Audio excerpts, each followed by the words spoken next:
is enough said. Happy Thursday, Heat Nation. Your boy Ernest here. Back with another Miami Heat Talk video.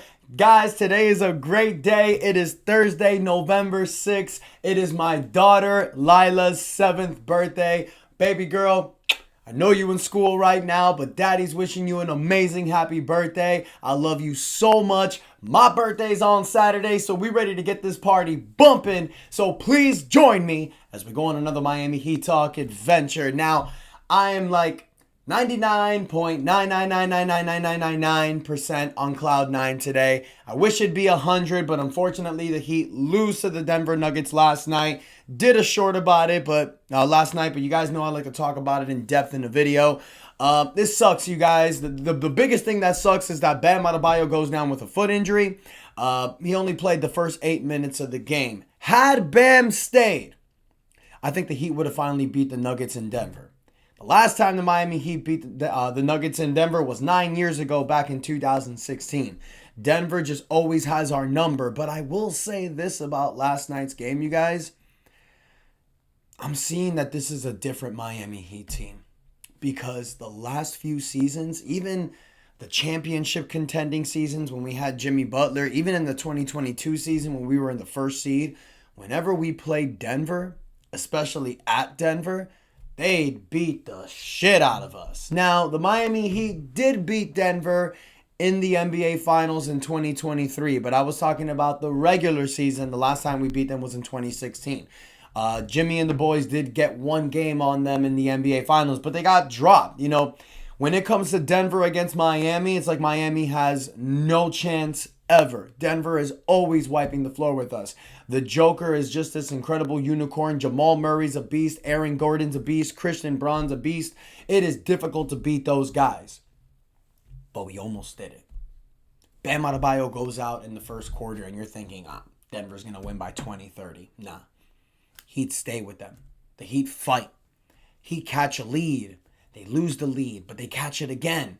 They're down by 14 in the third quarter. Then they bump that shit up back to 6.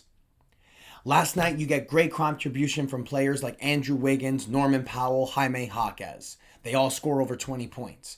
You get 13 points and 13 rebounds for Kel'el Ware. Now, before I move forward, Kel'el Ware, I know a few days ago, I challenged Kel'el Ware, talking about that he's looking a little sluggish out there. Last night, he had a solid game. 13 points, 13 rebounds, 4 steals, and a block. There was a few times out there, though, man, with Kel'el Ware, he just looked real slow. He looked dejected. May I say lazy.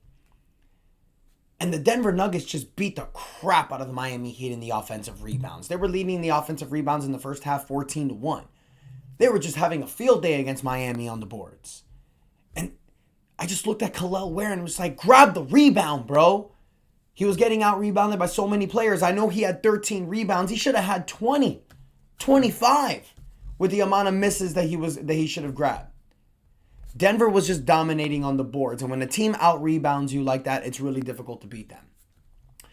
You also get 10 points, 9 assists from Davion Mitchell. Davion Mitchell, you guys, he is a highlight on this squad. When Tyler Hero comes back, I know Davion's going to move to the bench, but I will say this, having Davion Mitchell and Jaime Jaquez Jr.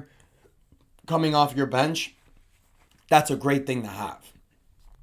But at the end of the day, you guys, without Tyler Hero, without Bam Adebayo, this team takes it to Denver and only loses by 10 points. Now, I will say this, you guys. You look at this Miami Heat team. You look at their 4-4 record. And I know some people will look at this squad and think, it's just a mid team. Another Miami Heat season.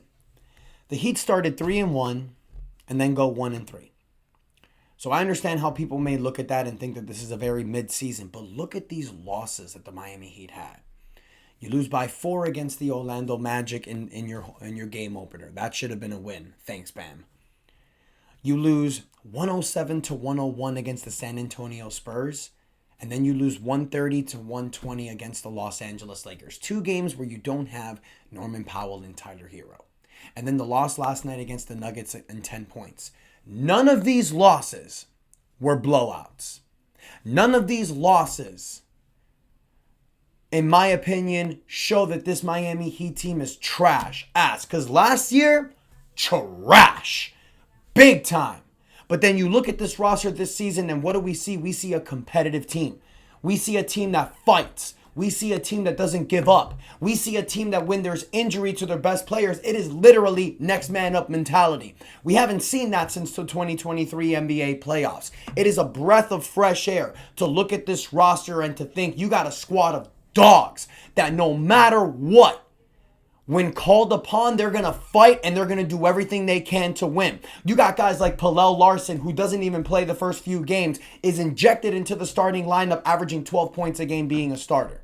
You have guys like Drew Smith, who everybody casted off and think is just a joke, being out there and being consistent defensively and doing all the right moves.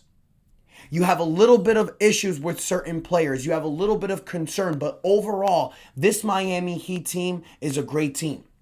You have 6 players averaging double figures. Then you have 3 players, Davion Mitchell, Nikola Jovic, and Pallel Larson, all averaging over 7.5 points a game. Close to 10 points a game. This is a squad that when fully healthy with Tyler Hero back, they're going to cause a problem. But the question is, can this team be fully healthy? Because this is the Miami Heat way. Look at what happened last night to Bam Adebayo. Bam Adebayo gets injured. And that happens as we get close to the Tyler Hero return. And this is exactly what Miami Heat basketball is. We can never be fully healthy. This is the whole stigma that plagued us during the Jimmy Butler era. Whenever somebody would come back from an injury, somebody else would go out. The 2023 playoffs, we can never catch a break. Tyler Hero breaks his hand. Jimmy Butler gets hurt in the 2024 play-in tournament. It's just the way it's been for this Miami Heat team. But what I love about this roster is that there's no excuses, there's no quit, and we keep fighting. Now you look at this schedule coming up, you guys. You got a game tomorrow against the Charlotte Hornets. Then you got the Portland Trail Blazers. My opinion, these are 2 winnable games. Then you got the Cleveland Cavaliers on the 10th. Another game against the Cavaliers on the 12th. You got to get one of those. So in my opinion, you guys, the Miami Heat can, by the time we get to mid-November when Tyler gets back, we could easily be 7-5, 8-4 if we play these games right. But we can also be 6-6. But what have I been saying since the beginning of the season, even in the offseason? As long as the Miami Heat can keep a 500 record, by the time Tyler Hero gets back, we're going to be a problem. I'm not worried. I'm not panicking. I'm not upset. I think the Heat have done exactly what they were supposed to do for these first 8 games. Stay at 500. Now, obviously, we shocked everybody going 3-1. That win against the Knicks was big. But we have to continue to with this momentum. We're waiting for the news on Bam Adebayo. I hope it's nothing serious. The moment I find out something, I'll let you guys know. But in closing, you guys, I'm not concerned. So far, at the state of this season, the first 8 games, this Miami Heat team has showed that they can contend with the very best. And if you don't believe me, look at some of these losses that we've had. Playing against playoff contending teams, and we're right there with them. The Heat could easily be 6-2 right now. You get that win against the Orlando Magic, and if you get that win against, San Antonio or the Lakers, that could have easily put you at 6-2. So I'm confident, Heat Nation, but I want to hear from you guys. So far, first 8 games of the season, 4-4. How you feeling about this Heat team? Let me know what you guys think in the comments, but don't forget to support the channel, you guys. Smash that like button. Do not forget to subscribe. Send a happy birthday shout out for my baby girl, Lila. Your boy's birthday's on Saturday. I'll drop that Cash App, so if you guys want to leave a present, I would really appreciate that. Thank you guys, and until next time, your boy Ernest out, and that is enough said. Best dad in the game. Yeah, buddy.